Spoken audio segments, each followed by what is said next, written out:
Alright, so we just took some old sheet metal here and then bolted it down. These are the stock bolts that the stock shifter connects to, and I think it's in here somewhere. There it is, it's right here. Boom. So what those slots go into. Yeah, we don't need it anymore. Alright, so that's to get it to the right height. From what I read, the top two are the neutral safety wires, so when those are connected, power goes to the starter. And those are connected in park or neutral. That's the only time the car wants you to start, and that makes sense. You don't want to start in gear.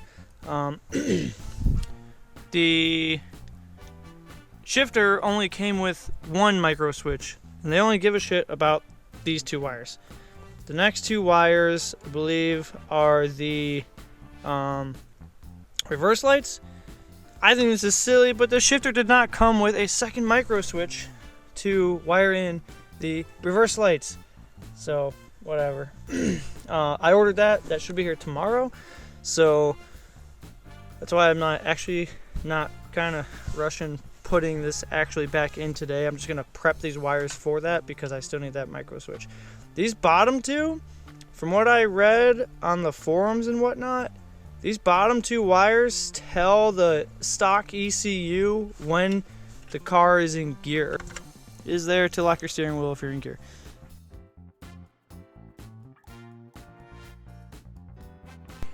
Alright, so now we got the cable installed, and the directions just say make sure this bracket is on the outside. They say that in like all caps. Then they say to put the nut on the outside. So there's that. And then you just put the little E-clip on there. The neutral safety switch is on the bottom. I'm still waiting on the other switch. It's the reverse light switch that should be here tomorrow. So once that comes in, then you have the longer, these are just locking nylon nuts, and longer, these are 1.25" 40 by 40 screws, because this will be twice as tall here, so that makes sense. We got to figure out this is even gonna fit with this damn cable now. I didn't see that coming. Okay, let me put that in real quick. Hold that thought. Alright, so we finally got this thing actually installed, ready to go. Could not use the original hole for the shift cable. Had to drill a new 1/2" hole, and then I just wrapped the cable a few times, actually a couple too many times, with tape. Yeah, I didn't want it to be like this tight in there, but like it's really tight in there. It's not moving, so it's holding it as good as that new grommet was for this when we replaced the cable before. It came with like a really hard plastic one that, I mean, it didn't move, so that should be all right. Finish with the wiring. So we got the wiring done yesterday. This is just the 10 gauge cramped into here. These are like super flexible. These were for the camper, but yeah, kind of nice. They're not like super stiff like these ones.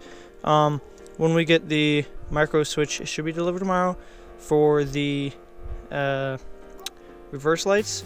That'll go on here.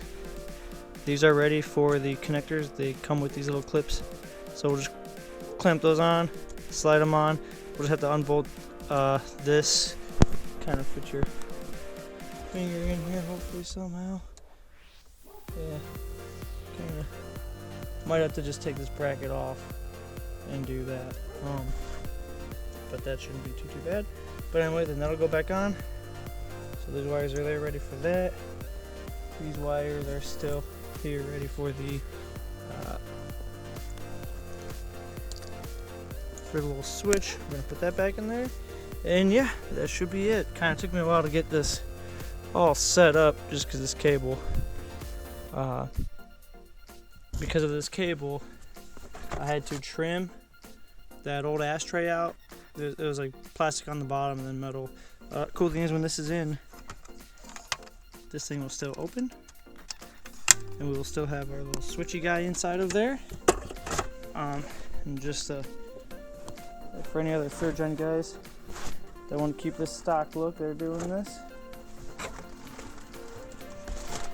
Warning, you will have to trim some stuff. I was trying to do as best I could without having to trim anything, but trying to get this to fit in there, the right height.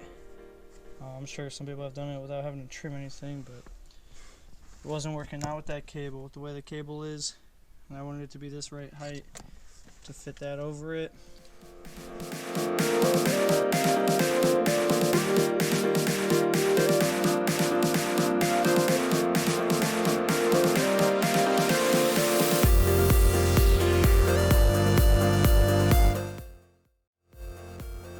We are finally just about done installing the shifter. I got a little excited, and I didn't like that big gap where all your cores can fall through, so I drew this up and 3D printed it.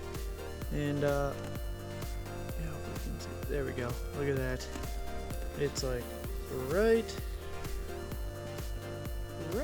exactly to the edge of that, but it's not getting in the way. I did have to take the Dremel and like mill out a little bit on the mounting holes, mostly on this back one, because it wasn't allowing this to go that way enough, and it was going this way, and the light was always on. This light is red in there, kind of backlight the bird part. Oh wow, that sounds terrible. It's not exactly bright enough, so I'm just gonna put some LEDs in there to make it really backlight the symbol on the dirty bird. But anyway, I wanted to show that the reverse lights work. So if I can't set you up here. First, second, third, neutral, reverse, and then hopefully that worked. Oh, look, they're not on now, so. Okay, so here's the final product here. Oh. Boom. Yeah, that's pretty cool. That's awesome. So here's what it looks like. All 3D printed and painted. So that's it. That's a wrap for the shifter. Now I just gotta throw the engine and throw the trans in with the engine.